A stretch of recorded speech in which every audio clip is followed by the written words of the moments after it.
Welcome to MMA Labology. I'm your host, Anthony Bashilio. I'm with the Mike, the Madlab Iorado via satellite in New Jersey. We'll bring him on in a minute.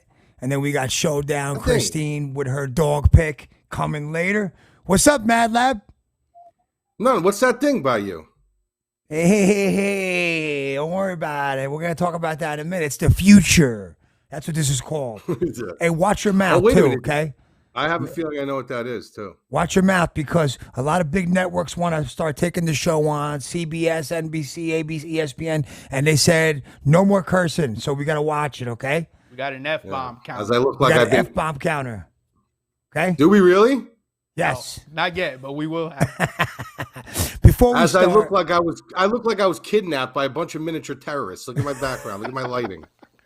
Before we start, we have a little special message from our very own Joey Martinez. Bring it, Joey. Bring it, Joey. Bring it, Joey. I love Joey. Why can't he be the main guy? It's not up yet. It's not. He's up gonna yet. be, dude. I hope he's the main guy. He's got the best voice in the world. It's like the voice of God. All right. Why he's setting that up, dude? I said, why he's setting it up, bro. I literally sat down 20 minutes. This is 20 minutes post dinner at my mom's house, bro. When I tell you the amount of food that I consumed in the past 2 days, what did she make you tonight? Normal. She made meatballs, sausage, braciole, pasta, stuffed artichokes, organic chicken. Why she made an organic chicken, I have no idea. Potatoes, salad. What else did she make? Asparagus, seasoned roasted asparagus. See, here's the thing, dude. Just you don't even try. What do you mean I don't try? When I go to Jersey, yeah, what do you say? And I know I'm going to my mom's house. I put the call in. I go, Ma, don't start. No bread, no pasta. I want fish. I call it in. You don't do that. You go right in for it. You don't even try.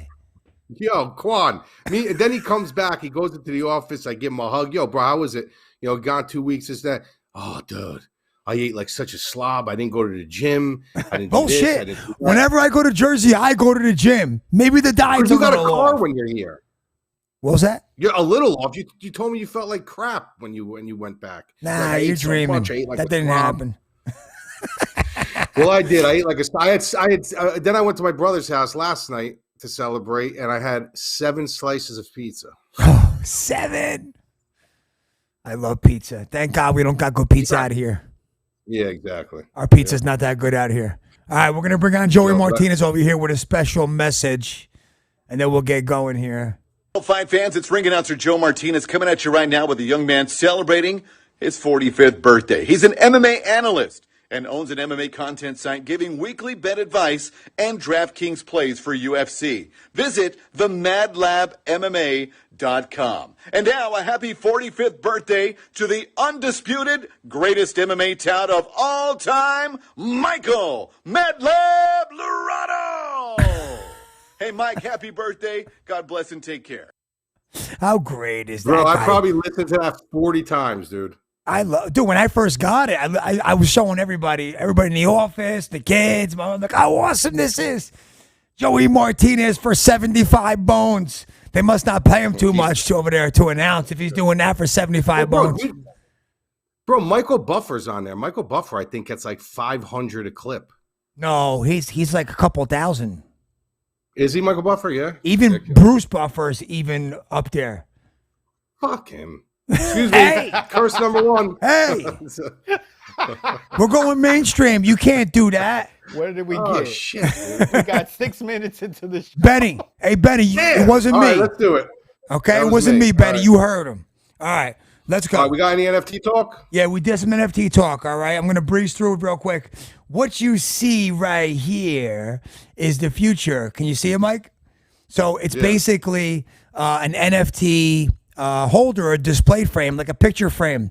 You load up to 200 megs of worth of MP4s in here, and you display your NFTs. This is like the start of VIGs. People always say like, well, how are you going to show off your NFTs? Because, you know, when you have memorabilia, you walk in your house, you got shit on the wall. Oh, sorry. You got stuff on the walls and baseball cards and whatever. But this is how it's going to be. There's like, you know, digital this way over here. Yep. Tell me, bam, right there. Right. You're right. Boom. Look, there's Francis Ngannou right there. Other right. Other right? Yeah. That way? Slide it to the right.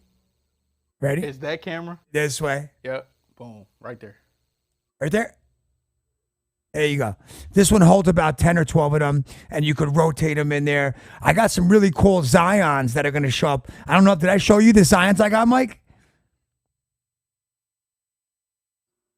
There he is. Look, that's a Zion from the cover of Slam magazine. It's a pretty dope one. It's a limited edition, only 20. And then the next one's another cool Zion. Watch this one, Quan. It's dope, right? I almost cursed again. It's pretty cool, right? How much was that case? It was $70. That's not bad. It's not. It's really nothing. It's just an MP4. These things will be $10 in a couple of years, you know. But that's how you're gonna display them. Big, huge ones on the wall. So pretty cool, right? NFTs tomorrow. Kobe Bryant launch tomorrow. Mike, we got to look tomorrow morning and make sure your wallet's all hooked up because we're gonna be able to mint them tomorrow. This is a big one. I saw a couple. Well, you got to go. You're gonna have to tomorrow morning when you come in. You're gonna have to go into the office and go in my drawer and get that paper because that's where all my codes are for my wallets and stuff. All right, I'll call you from the office. We got to make sure you're ready to go with that. Told you guys last week, or actually Tuesday, Shaq, October 15th on Eternity. It's going to be a big one. They're going to do a Shaq NFT when he was with Orlando, one with the Lakers, one with the Miami Heat. It should be pretty cool. So with some of his moments. And then another big thing NBA Top Shots was like the first of the video moments, and it got really big, and there's some on there that sell for crazy money. LeBron James for $400,000, and you have to be the first really to get in there. Well, Major League Baseball teamed up with Candy.com. They're going to be the first official launch on October 26th of the baseball moments.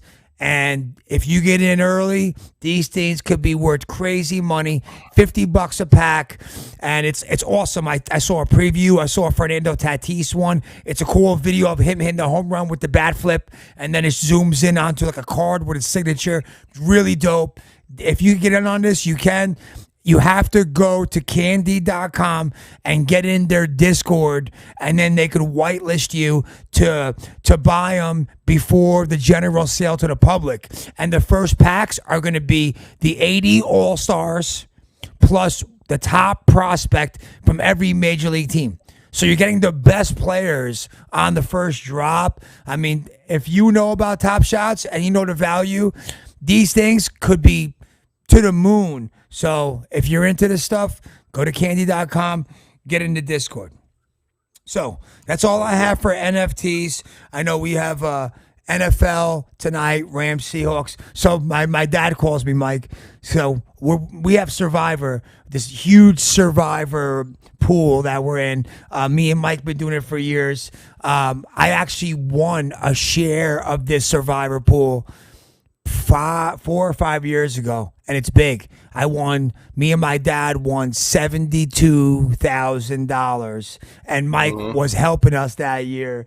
And there's like 9,000 people in this one. It's $100 a piece, and it's very difficult. You pretty much got to win every game till the end of the year, and I did. We picked 20 winners in a row, and then we shared the pot with 5 other people. Did it go all the way through, or did you guys end up cutting it up? You ended up cutting it up, right?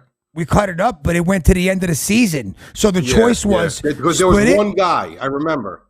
So the choice was split it, or you go to the playoffs and you got to pick every game as it comes. No one wanted to do that, so we split it. So now we're in the Survivor. Now my dad just called me.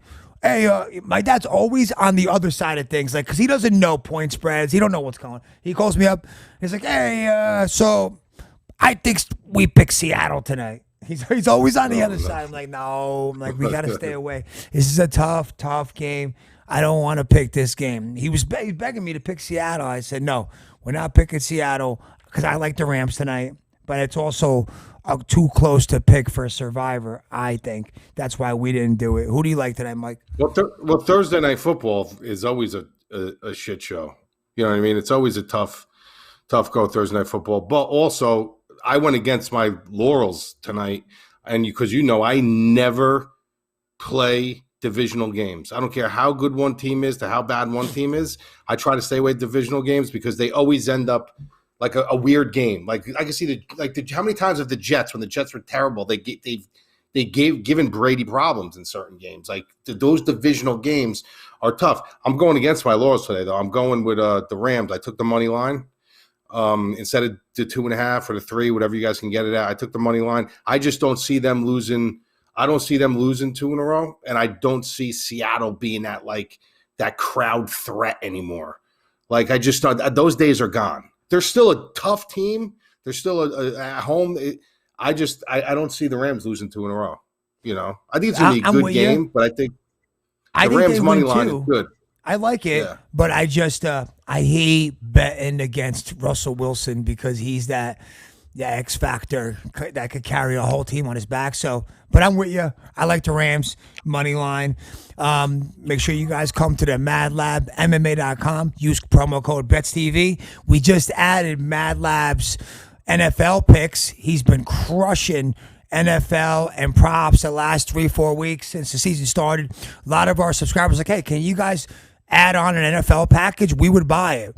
So we decided, hey, we're going to add it on. We're not even going to charge for it because we're playing him anyway. I mean, we're just playing Mike's picks that he plays anyway, and he's been doing great. He's always been good with NFL. So we added it in. So as a member, you get Mike's Mad Labs NFL plays too. We got 3 plays in for tonight. Come check it out before the game starts.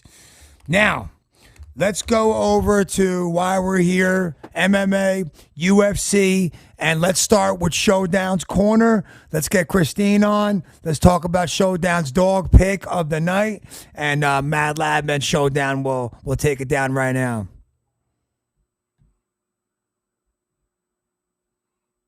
Christine, you there? No? She was.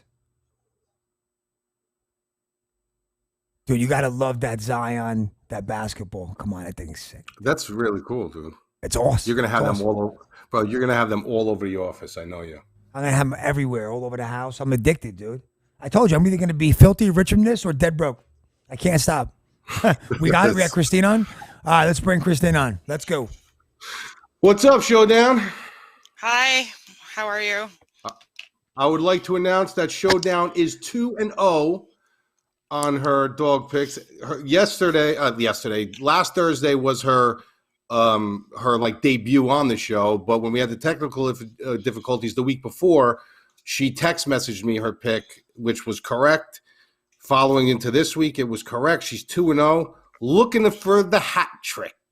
Now I never know what she's picking. I have no idea what she picks. I actually told her today when she had her dog, I said, do not tell me what it is. I don't want to know. This way we can kind of see if we're on the same page. So it's you. The floor is yours. Okay. So pick of the week is Charles Rosa. He's 14-5-0, and his opponent, Damon Jackson, 18-4-1. No matter who wins this fight, I do believe that it's going to be a grapple-heavy fight, which is great for DraftKings scoring. There weren't many options, in my opinion, to choose from this week in terms of underdogs. But I'm in Boston. I am actually a Charles Rosa fan. I did look at it objectively, so I'm not biased. I did research. I have backing. So Charles Rosa in his takedown attempts, he's 18 out of 45. Damon Jackson's 3 out of 16. Charles Rosa has 3 fight of the nights, 1 performance bonus. Damon Jackson, he is bigger, he is younger, he is a very strong grappler as well. Rosa is a BJJ black belt. Jackson is a BJJ purple belt. I do think it's going to be very close, but the determining factor for me this week is so the in between the fights. So Charles Rosa took the time. He left Boston. He went down to Florida. He has been a part of ATT Sunrise and Glory MMA, which tells me he's actually he's looking to perfect his craft. He's looking to better his game. So, we don't know exactly what he's done in between this time. Not to say Damon Jackson hasn't done so, but Charles Rosa is very durable. He's not able to be controlled for a long time, but neither is Damon Jackson. But his Jackson's takedown defense is only at like a 20%. So, it's kind of like whoever's going to get top position first will most likely have that round. That's kind of how I see it playing out. In the back of my head, I'm also wishing that, in all of his losses, Jackson has been KO'd 3 times. He's been submitted once. Charles Rosa has been KO'd once, never submitted. And so those are great stats for me. It tells me that he's more durable.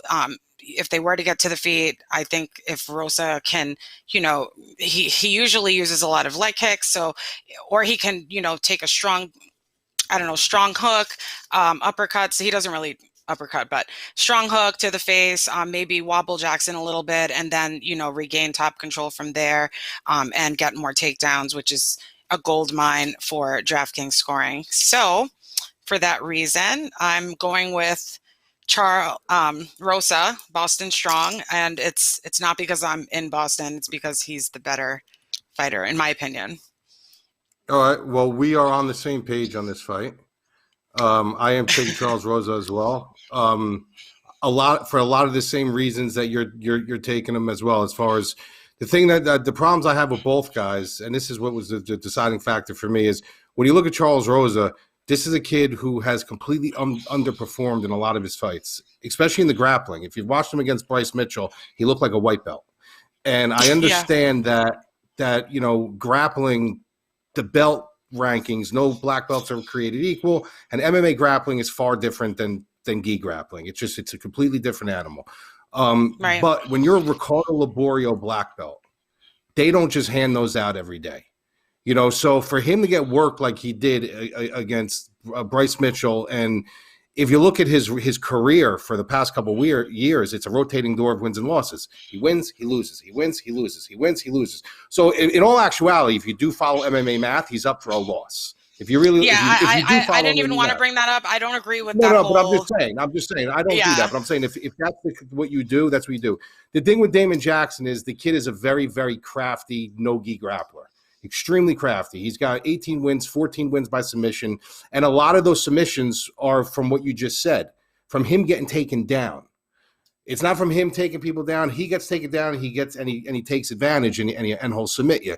So the thing that scares me about Rosa is Rosa either shows up or he doesn't show up. When he shows up, Rosa looks very good. But when he doesn't show up, he looks terrible. And that could be a situation where Damon Jackson just grapples the hell out of him, can't submit him. He's not going to submit Charles Rosa. That's not going to happen. Right. Or Charles Rosa decides to stay on the feet a little bit, change it up a little bit, take him down. And if it turns out to a non-scrambling technical grappling match, I'm with you. I think Charles Rosa can get the position on him, possibly even submit him. Right. And I just think that this is a situation for Rosa. He hasn't strung 2 wins together in a long time. He's not old, but he's been around for a while, and I think it's now or never. He's never going to be a champion. We know that. Damon Jackson's never going to be a champion, but something's got to give for one of these guys. And I think that if Charles Rosa can string 2 fights together, maybe at least he'll get a little, a money bracket bump in a little bit bigger of a fight. You can't keep doing win-loss. He relocated his life to take the steps to better his game. Well, he's done that a couple times. He's done that a couple times. You know what I mean? But I like him. I like him. Like I like Charles Rosa. I'm always a supporter of his. He's not the greatest athlete. He's not that nimble on the feet. He's not a great athlete. His cage IQ isn't terrific. He but has I think like a karate style striking, which is different too. Right. And that gives you a little bit, that gives you distance. And for somebody who wants to get in and grapple, he's got to either choose A or B. There's no situation where he can create that that shot because he's using that long range where he's either striking or he's grappling. So it kind of telegraphs sometimes, you know. But I'm with you. He's one of my dogs. In the article, I picked him to win. I wouldn't bury too much headstock into that. Like being that's all in. You know how we do our hedge weights and stuff like that. Like we never go all in. Mm-hmm. But on a card that is starving for dogs, he's a good dog. You know, so I agree with you 100%. Who do you like tonight in the game? Pick. Who do you like in the game tonight? Captain? No, just the team. Rams or Seattle? Rams. We're all on the Rams. Quan, are you on the Rams?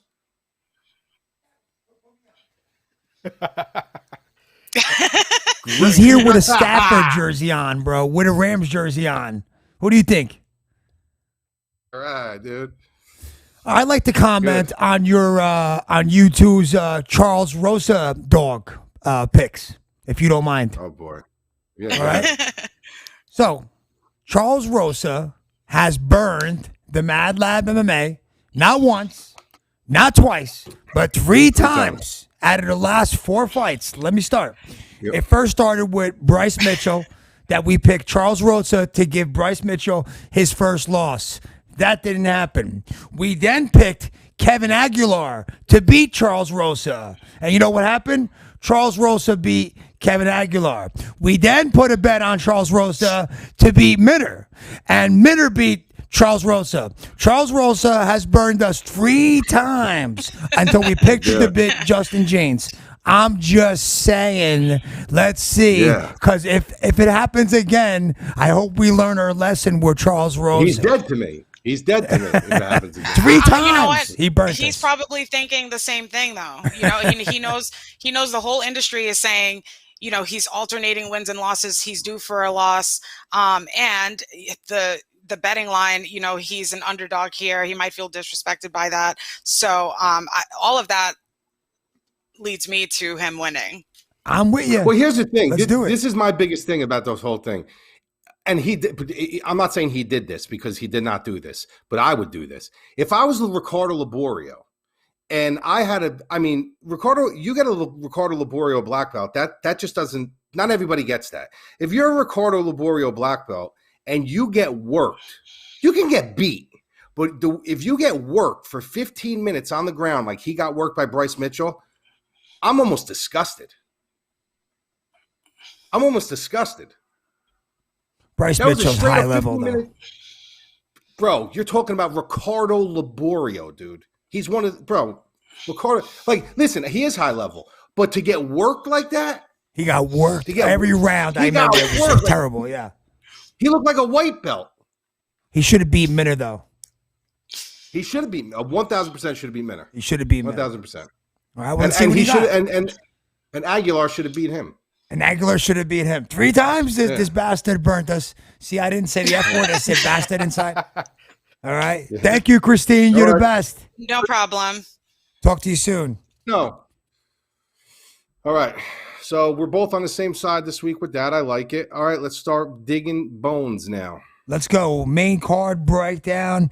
Mackenzie Dern, one of Madlab's favorite women fighters. Very decorated athlete. Her whole life really meant for this sport. Break it down, Mike. It's a tough fight for her, but I'm with you with Dern on this one. But I got to tell you this right now, right out of the gate, the best price on the board in DraftKings is Mackenzie fucking Dern. Oh, shit. Excuse me. Oh, is Mackenzie Dern.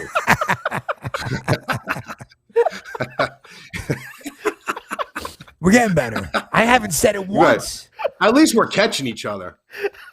Not even once. It's so ingrained in your DNA. I know. So, all right. So here we go. So Mackenzie Dern, 8,200, Rodriguez, 8,000. Now, guys, what I usually tell my subscribers when a price is this close is I usually tell them, look, there's a reason why they're this close. And there's a lot of situations where you guys can roster one and you could kind of pull that spot out and add the other spot in and not harm any of your lineups. So you're going into the main event or you're going into that fight, losing a couple spots, but you're really not losing ground because you got the same lineup with 2 different people in it. You know, you obviously got to roster Dern first, so you have the cap space to put Rodriguez in. But this is one of the very few situations where I would tell my subscribers not to do that. I would tell them that I would want a larger lean on Dern here. And here's why. This is a girl I've been following for a very long time, way before MMA. Her father's Megaton Diaz. He's a very high level black belt, very well known. She's been training since she was born. I mean, she literally learned how to grapple like you and I learned how to use forks and knives. That's how ingrained it is in her.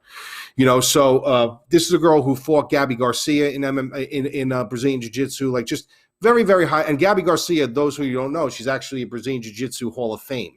And Mackenzie Dern beat her, and she was about 3 times her size. I mean, if you don't know who Gabby Garcia is, look her up. She actually has her own school. I'm pointing over here like I'm in California right now. In California. Very, very high level. Now, here's the thing. When Mackenzie Dern first came into MMA, from me watching her whole life and knowing what kind of shape she was in, I was kind of disgusted in seeing her in LFA and some all these these regional circuit promotions she was in, because she was winning off sheer talent, sheer instinct. This is a girl with such high level grappling that doesn't matter if she's in shape or out of shape, she's going to win some fights because she's a high level grappler. But she wasn't taking it serious, and she will never tell anybody that. But I know because I just seen it in her frame. Her legs were thick. She looked like she was out of shape. There was a couple times, even in the UFC, where she stepped on the scale. She would be grappling, and she would just be – her body was just completely out of shape. And I said, this girl is winning on sheer talent and instinct because there's not many girls that can keep up with her. And that's going to be fine for now. But eventually, if she keeps on this path, she's going to lose, and she's going to lose brutally. Well, she has a baby. She leaves the sport for a little while. Mackenzie Dern comes back looking like the Mackenzie Dern from her grappling days. Thin, trim, great shape. It's like this girl had a baby, and instead of her body falling apart after the baby, her body fell apart before the baby, and then she came back, and now she's in phenomenal shape, and she's back to the Mackenzie Dern of old.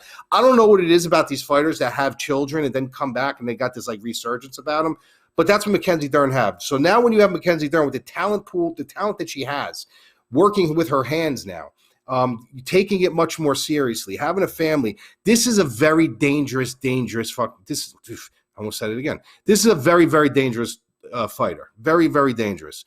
The problem I have with her is anytime you have someone who's a very high pedigree fighter in one aspect of sport, they kind of lack in the other, and that's what she does. She lacks in a stand-up. Marina Rodriguez is a phenomenal striker. Her biggest weakness, though, and her Achilles heel is when she fights grapplers. But when she keeps this on the feet, Mackenzie Dern cannot hang with her. She will not hang with her. The problem with this fight, if this was a 3-round fight, I would say, you know what? I might even lean Rodriguez a little bit, because if she ends up catching Dern once or twice and Dern gets afraid to take a shot, there's going to be an issue. Then after watching film again, just refreshing my memory, I saw the way Dern strikes. Dern doesn't stand to strike with you. Dern is not afraid to take a punch. She's got a broken nose. She fought through it. She just fires flailing punches. So as she's swinging, she's backing you up because she's bullying you. And then she latches onto you, and that's how she tries to drag you to the ground. She's got 25 minutes to get this to the ground. She can't get it to the ground with 30 seconds left, with a minute left. She's got 5. They both have 5 opportunities. Rodriguez has 5 opportunities to start on her feet, and Dern has 5 opportunities to take it down. If Dern gets this fight down to the ground within the first minute of any round, she will submit Rodriguez. She will submit Marina Rodriguez. If she's halfway through the round, or 30 seconds left in the round, there could be difficulty there, and which means she could probably be losing that round because she's not going to hang with Rodriguez on the feet. But if you're telling me you're giving me 25 minutes for Mackenzie Dern to drag this to the floor one time, there's no way I'm passing her up. So I got Mackenzie Dern here, and usually on a fight where it's 8,200, 8,000. I would tell you to kind of hedge it both ways.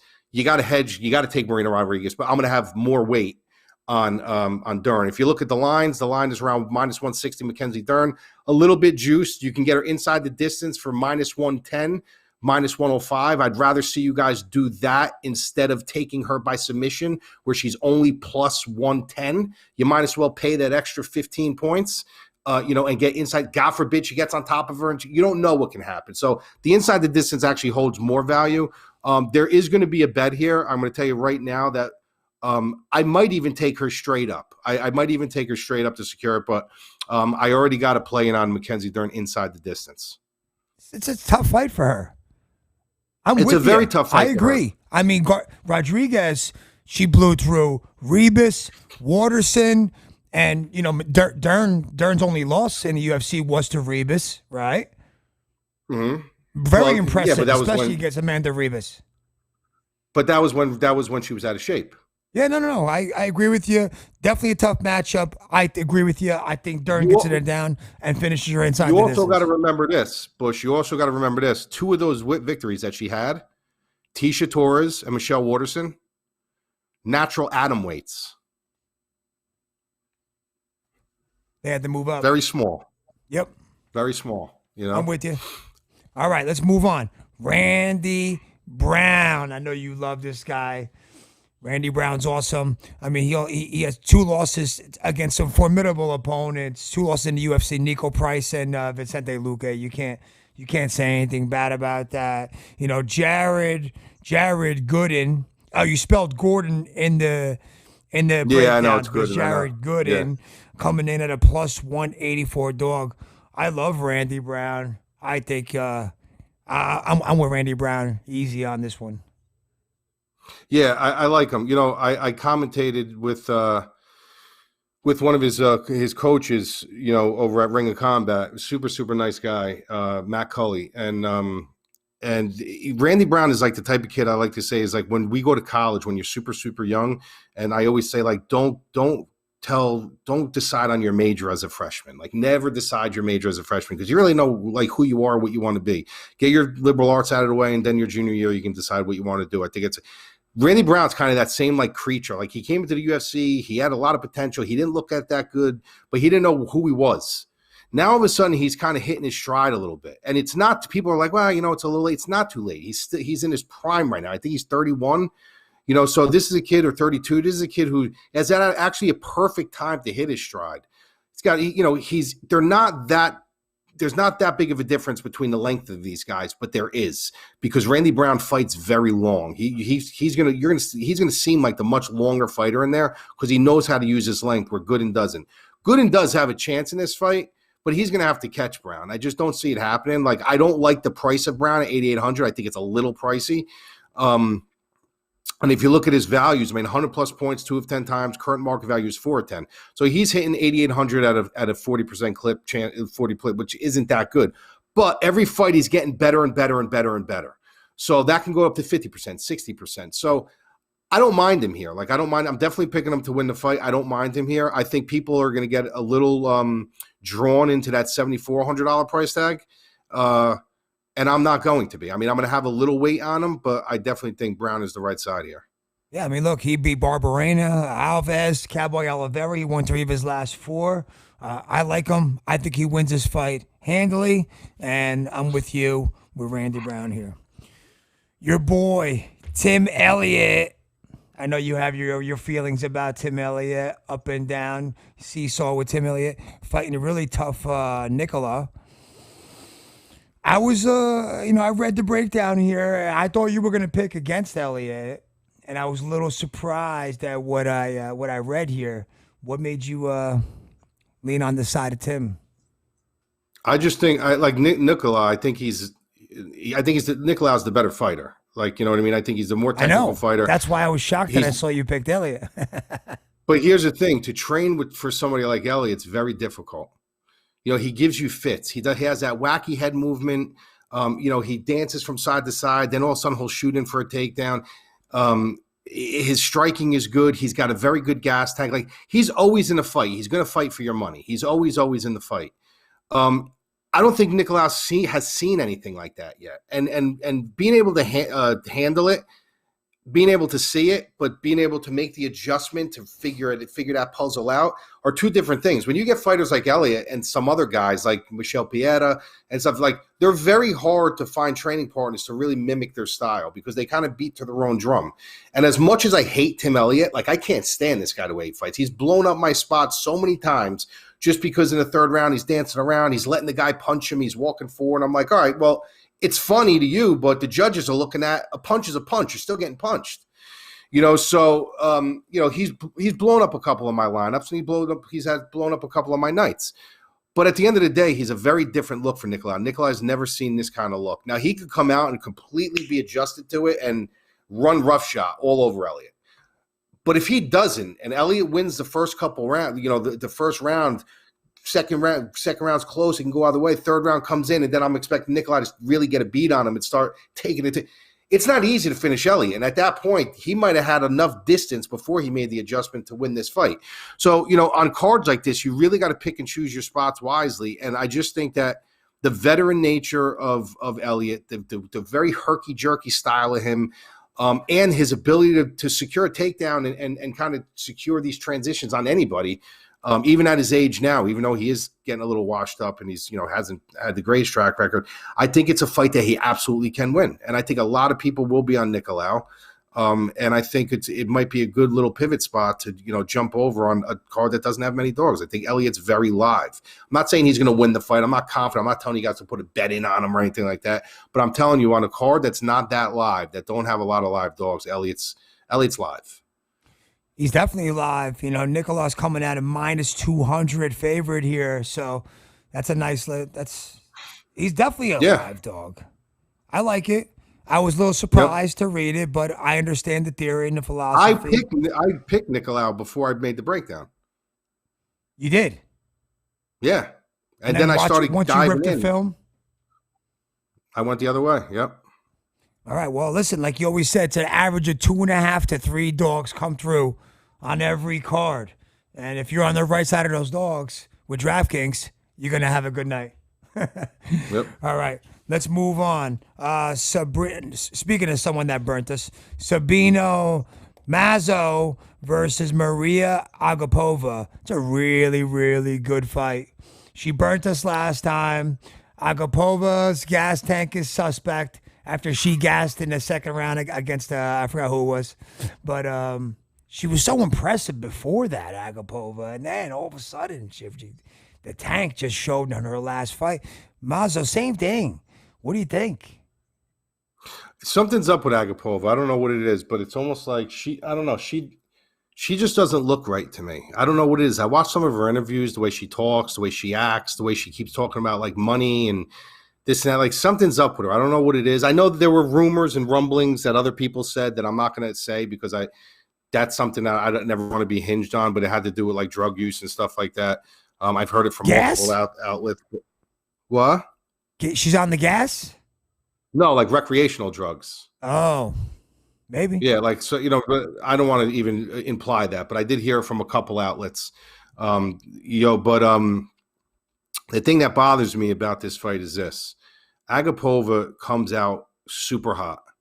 You've seen it in every fight. She comes out, she'll finish you in the first round. She's got this, and then she just kind of dies. And why does she do that? It's just like it's gone. Like there's nothing left in the tank once the second round starts. But she continues to do that. And it's almost like she's bonus hunting.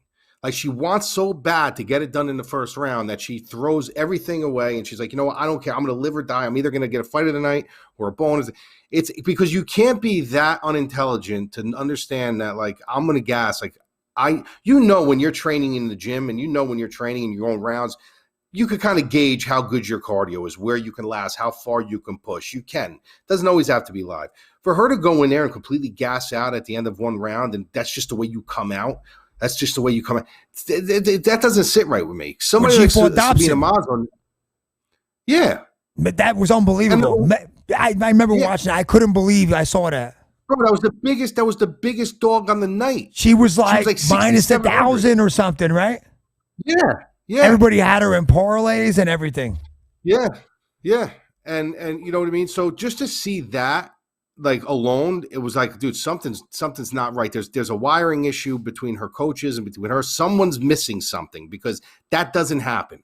You can gas out like halfway through the second round, but you don't come out in the first round one way, like, and then a completely different human, like you're on Xanax in the second round. That's a wiring issue between her and her camp. But the problem with Mazzo sometimes Mazzo fights like she's on Xanax. She is in cruise control. From the time the horn starts to the time it ends, she will sit in cruise control. Now, if she's in cruise control and she's getting her way, she's got a good pace to her. She'll throw out the jab. She knows when to attack. She knows when to go for the finish. But if she feels like she's in a crispy fight, she will back off and she will just pop shot and she will just pop shot. And she's frustrated with me with that before. But this is the tail here. It's very simple to map out. Agupova is going to come in like a bat out of a house. She's going to gas out, and Mazzo's going to run her for 2 more rounds. That's what's going to happen. That's what's going to happen. I think so too. Unless she finishes Mazzo in the first round, which I don't see that happening, there's no way that all of a sudden you're going to see this new and improved gas tank where she's going to go 3 rounds with freshness. But she is a great striker in the first round. So is Mazzo. Mazzo's a very good striker. Do you agree that if Agupova's going to win, it's going to be by a knockout in the first round? Because I think she's a better striker than Mazzo. I don't think she's a better technical striker. No, I think Mazzo's the better technical striker. No, but I think Agupova is going to be the first one to try to get it to the ground. Yeah, she'll try to take her down. That could be a problem in the first round, but it also hinge on her gas tank at that point. You're going to see a scary first round. Like whoever takes Mazzo is going to be sitting there tilting the whole first round. And then afterwards, you'll be able to just sit back and you'll see her backing Agupova up. You'll see her teeing off on her, and she'll end up winning like a landslide 29-28 decision. That's like my opinion on that. There you go. All right, now let's go to me, this is the most interesting fight on the card, the last fight on the main card. Phil Hawes, Duran win. Phil Hawes comes in at minus 330 favorite. He won 7 in a row. Hot prospect, looking good. Dude, Duran, I don't think he should be plus 265. He's that sneaky, short bulldog. He could be sitting on Hawes for 3 rounds for all we know in this kind of fight. I don't agree with this line at all. I don't either. Who do you like in this fight? I kind of like the upset to happen here and had Hawes get his first loss. I know he's a big favorite. I know he looks good, but I could see it with this fight. And we've seen Hawes gas too in the 3rd round. Mm-hmm. I'm not saying I'm picking him, but I would not be shocked if Wynn pulled this one out. I wouldn't be shocked, but this is what a lot of people I think are leaning on with this fight. Is that they got Wynn. He's 5'6", 5'8", whatever he is. He's very short, stocky, very high pedigree wrestler, kind of like the protege of Daniel Cormier. Daniel Cormier is always buzzing in his ear and stuff. Very, very clean entries, good takedowns. He's good, and the kid's not afraid. He finds his way into the pocket. That's one thing. I mean, if you watched him against Arroyo, he found his way into the pocket. I was just gonna say that. If he fights Hawes the way he fought Arroyo, he's got a great chance of the upset right there. Well, this is what I think people are leaning on. People are leaning on these guys are 2 high pedigree wrestlers. Hawes is a high pedigree wrestler. Wynn's a high pedigree wrestler, right? And they're saying, okay, well, how's Hawes going to take him down? And I'm like, okay, well, how's Wynn going to take him down? So if you're telling me that this is going to be, because Wynn already said that this is a personal thing for him, that he wants to secure a takedown on him. So right off the bat, Hawes is a very good defensive wrestler. Will he? Yeah, maybe. Well, Hawes will have the ability to get up. So if this thing ultimately stays on the feet, I can't take Wynn over Hawes in a striking battle. Just can't. I can't do it. I just think Hawes is not the better athlete, just a more slick, more smooth on the feet. He understands when Wynn comes in, he kind of comes in like tick, tick, tick, tick, tick, tick, tick, and he just starts throwing punches, comes up underneath. He's not like a technical space boxer. He's got to be in close distance where Hawes can kind of keep you away, pull you a little bit, keep you away, pull you a little bit. And if Wynn goes for a shot, puts his hand out, muffs it, keeps him on the feet, hits him, muffs it, keeps him on the feet. So, I think I don't agree with the price. I think the DraftKings prices are completely ridiculous. I think the line is ridiculous. I don't even think I would tie Hawes into a parlay, to be honest with you. If you're a fan of the dog and you really believe the dog is going to win, obviously there's value there. But if you're a fan of Hawes and you think Hawes is going to win, there's no value anywhere really on the board. You could take your swings on DraftKings because he is 3-3 current market value at 9,000. You never know. He can knock out Wynn. He can, you can do that. But as far as a gambling perspective, You leave that fight alone on his end. There's no value in there, not even in a parlay. I don't think he's gonna. I think if he wins, I don't think he's gonna cover value. I don't think it's gonna be a decision if he wins. I don't know if it stays on the feet and he's really teeing off on win. He might be able to knock him out. He might. I think it's a very very intriguing fight. I really do. Because you got to remember stylistic when you're striking, and you got to punch up to punching down. You're getting more power punching down. He's punching down on him. Everything's coming faster. So who knows? You know. Interesting. I like it. Let's talk about one quick one of the prelims that I've been talking about because it's interesting to see Romanov shoot up to minus 590. I think he opened up minus 500. It got worse. But man, this is a scary fight to lay 590 on Romanov. This is a dangerous fight for him. I wouldn't go near this fight against Vanderaa. This is this could be a sneaky one too, Lab. What do you think about this? Yeah, I don't like Romanov's known to gas. Big time. Well, listen, first of all, I still believe that he lost that fight to Espinoza. Espino. I think Espino won that fight. It was close, but I think Espino won that fight. Espino was gassed too. They were both gassed to the gills. But this is the state of the heavyweight division. This is what we are dealing with. We're not dealing with these Stipes and like Stipe's there, but he's gone. Like we got Francis, and we got like guys like Derek Lewis and stuff. But this is the state. They're starving for heavy. It's almost like back in the day when baseball was starving for catchers. Like they're starving for heavyweights. So they got this guy who's a big guy. Meanwhile, Vanderaa is I think bigger than him as far as height and stuff like that in this fight. But hey, he's a big, broad guy. He's undefeated. They got something to work with here. He's international, this and that, blah, blah, blah, but he's not good. Like the thing what people don't understand is like, oh my God, look at him. He's knocking people out, ground and pound, good takedown submissions. What does that mean? Like that doesn't mean anything. Let's see what happens if he fought someone like a Stipe. He would get destroyed if he fought Stipe. Stipe would absolutely destroy him before the height of the fight hit the halfway point. So like you got to look at who he's fighting. So now he's fighting a guy in Vanderaa who's not a good fighter. He's not a good fighter. So, but neither is Romanov, because if Romanov was a legit contender and they really thought that he wouldn't be fighting a guy like Vanderaa. They would have bumped him up. They would have put him against Derek, maybe set him up with a Derek Lewis type of guy or someone a little bit higher level. You know what I mean? Because Derek Lewis would fight anybody anyway if they offered it to him. So I'm not saying him, but somebody higher name. Vanderaa, he's nobody. So they have their doubts about him too. This is a fight that, am I picking him to win? Yeah, because if you think about it, who do they got better to market? They don't have nothing with Vanderaa. They got a guy who's international, get him a win here, put him on a little win streak, and then we'll bump him up. It's all about marketing. But he can lose this fight. 1,000% he can lose this fight. So from a gambling perspective, minus 500, you wouldn't get me to put him in a parlay at minus 350. Like if he was minus 350, I wouldn't put him in a parlay. I would just stay cold clear away from this fight. Anything can happen in the heavyweight division. And unless you're dealing with high-level guys like a Stipe or Daniel Cormier or these guys that are big guys but high level and you could really break down their technical abilities, you stay away from them. You stay away from them because it takes one shot to knock the guy out, or a guy just completely gasses out and it's over.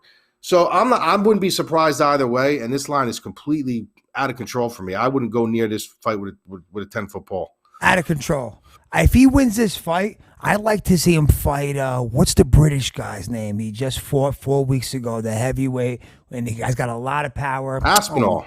Yes. Aspinall would kill. Bro, I would like to see Aspinall Romanov. Dude, he would. Listen, I'll say it right now. I like Aspinall. Right here. If that fight happens, Aspinall is going to knock him out or submit him. I think so, too. It's not going 3 rounds. I like Aspinall. That's what I mean. That's what they're doing, though. They're building these guys up little by little. Right now, if they fought right now, Aspinall would absolutely finish him within 3 rounds. Aspinall's legit contender. Not even a question. Yeah, he is. He 100%. Deserves a big name. Yeah, he's legit. See, he's a guy to me that's legit. But what happens so if he beat Aspinall, you'd be like, dude, this guy Romanov, man, he's legit. He just beat Tom Aspinall. He's legit. What are you going to say about him if he beats Vanderaa? Nothing. What are we going to say? Okay. He beat Vanderaa, big deal. Like, what do you want me to say? That's another UFC's win, hoping that he beats Vanderaa so they could bump him up a little more. you know? And he's gonna, and he'll probably end up winning the fight, but I wouldn't touch it. No, me either. Me either. So, You know? well, there you have it. Hey, you know the fights are starting at 10:30 Pacific? 10:30 what? DK locks at 10:30 a.m. Pacific time Saturday. I didn't. What 4 o'clock? It starts at 4 o'clock at East Coast. No, I 1:30. think. No. Oh, well, the main 1:30. card starts at 4. The Main card starts at 4 then. Yeah, because of the Fury Wilder fight. Right. So that's what I just wanted to say. I thought you were going to forget. So we're going to do this real quick. And all I'm going to say to you guys is this. In boxing, I don't want to break the whole fight down. I'm just going to tell you who I'm picking. First of all, in boxing, I was always taught this. Not all the time, because you always got your guys like Frazier and Foreman and these other guys. But majority of the times, the boxer always beats the puncher. It's just the way it is. It's the way it's always been. People can argue it all they want, the whole Tyson thing and this, that. Once they step in a ring with a boxer, somebody who can fluently box, it's over. Tyson Fury, he's not a great fighter, but the guy can box. Deontay Wilder has zero boxing skills. The guy's got a piping hot hand that can knock anybody out, and if he catches you, you're going to sleep. If he catches Wilder, if he catches Fury, we've seen him go down. He got back up, shockingly. I don't know if it was a flash knockout. I don't know if he was resting. But when you're betting fights and you're looking at boxing, even if you're not certain, but you just want to have a little juice on the fight, always keep in your mind that majority of the time, if the guy is a very good, fluent boxer, not just a boxer, like he's got to be good. A good boxer with good movement, majority of the time, he's going to beat the puncher if he's fighting a puncher.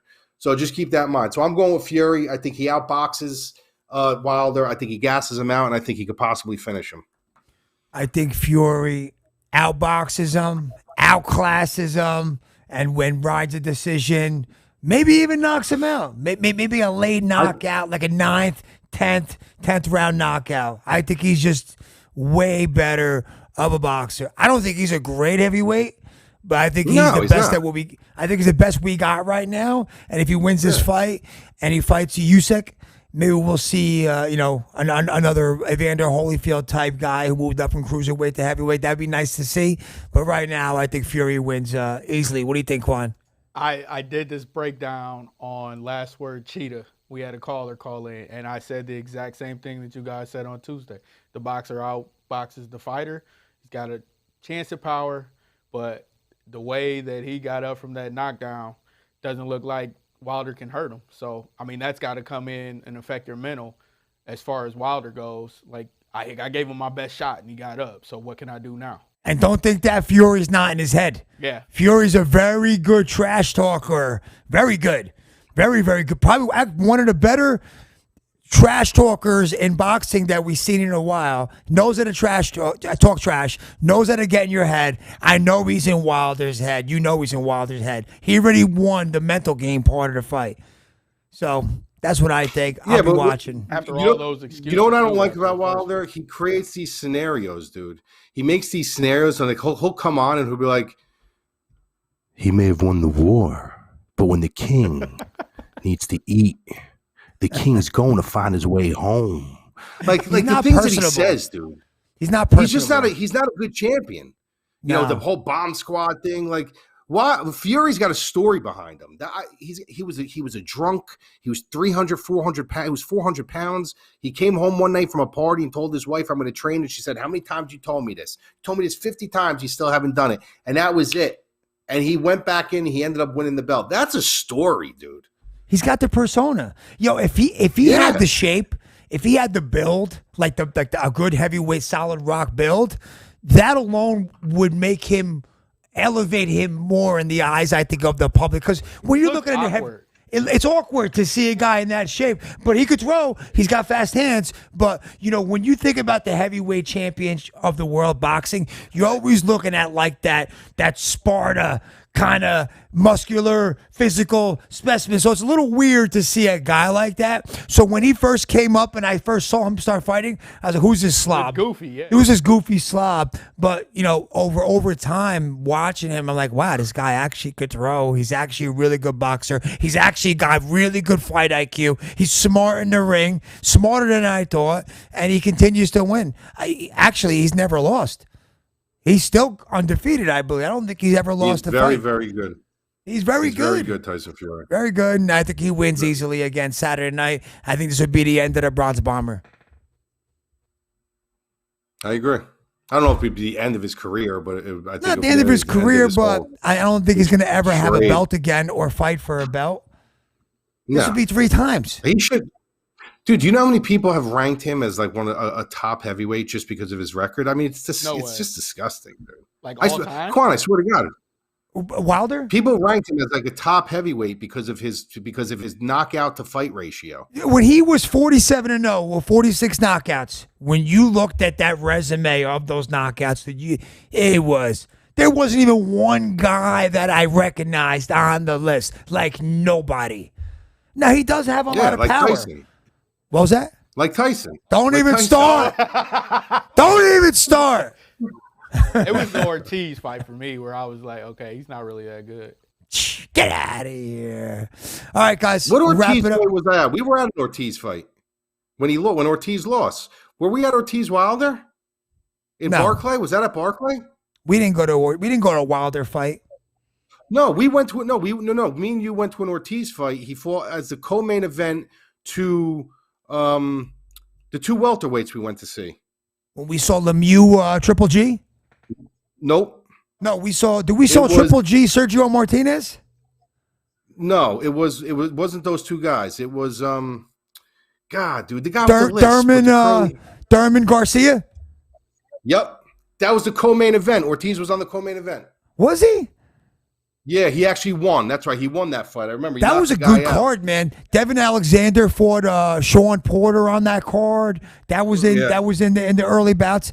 The Barclays is a tremendous place to watch a fight. They got the 40-40 club up top. You could go eat while you're looking down, watching the fights in there. Dude, that's a really nice arena to go watch boxing. Yeah, fight. it's a good time. Yeah. Yep. All right, well, listen, we'll see you on Saturday. We got UFC, boxing.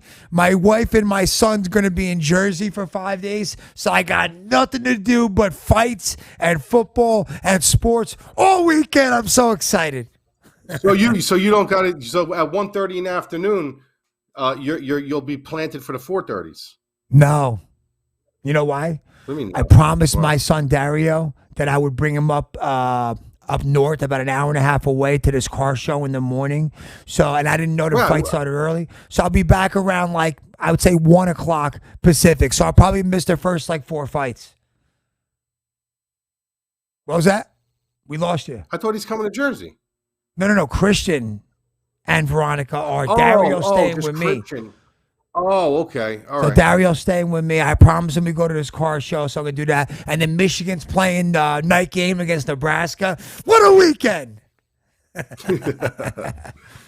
right, boys. Lab, when are you coming back? See you later. Probably Wednesday morning. Wow, you're still going to be there for another 5 days. Yeah, Wednesday morning I'll be there.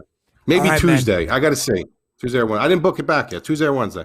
All right, let's have a good Saturday night, boys. Later.